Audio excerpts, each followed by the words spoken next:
docteur Serge Rafal est avec nous en studio comme tous les matins. Bonjour Serge. Bonjour Ilana. Alors Serge, ce matin, vous souhaitiez revenir sur un problème dont vous nous avez d'ailleurs déjà parlé, l'allergie alimentaire. Son approche s'est en effet, on peut le dire, considérablement modifiée récemment. Oui, vous avez raison Ilana. Les allergies alimentaires, tout comme l'allergie en général, ont fortement augmenté ces 30 dernières années au point de devenir un problème de santé publique des régions industrialisées des pays occidentaux.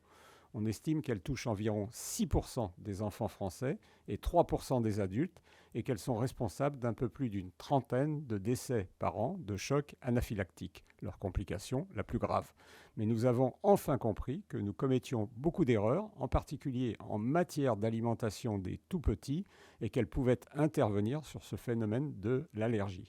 De nouvelles préconisations élaborées à partir de travaux réalisés conjointement par l'ANSES, l'Agence nationale de sécurité sanitaire, et le Haut Conseil de la santé publique viennent d'être édictées. Elles sont les bienvenues. Et quelles sont les recommandations principales ? Un véritable bouleversement, presque une révolution. Ilana, fini le temps où l'on conseillait de nourrir les bébés au lait jusqu'à 5 mois. On pousse désormais à la diversification alimentaire avec une introduction précoce, dès le 4e mois, des aliments allergisants, ce qui leur ôterait une partie de leur réactivité et aurait même un effet protecteur.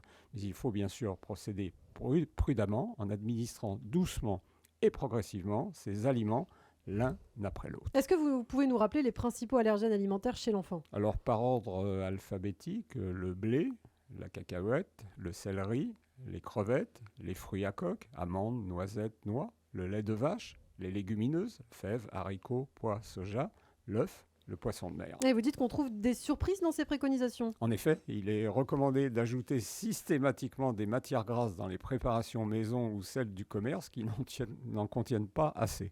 Par contre, l'introduction de produits sucrés doit être limitée et avoir lieu le plus tard possible. Insistons sur le fait qu'il ne faut pas proposer de régime restrictif aux tout-petits qui sont en phase de croissance.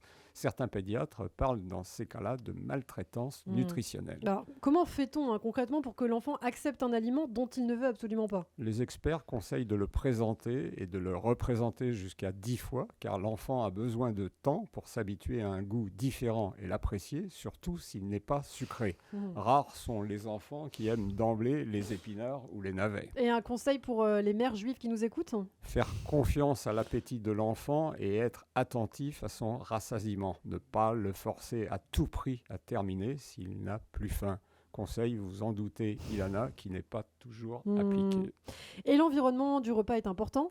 Chez l'enfant comme chez l'adulte d'ailleurs, manger dans le calme en étant concentré sur le repas et pas sur un écran de téléphone ou de jeux vidéo est essentiel.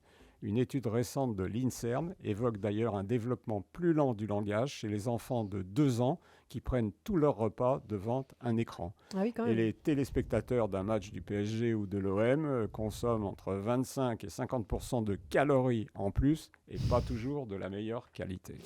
En conclusion, Serge, alors ? Vous constatez, il en a un changement complet de paradigme où il vaut mieux mettre en contact très tôt plutôt qu'éviter et subir plus tard.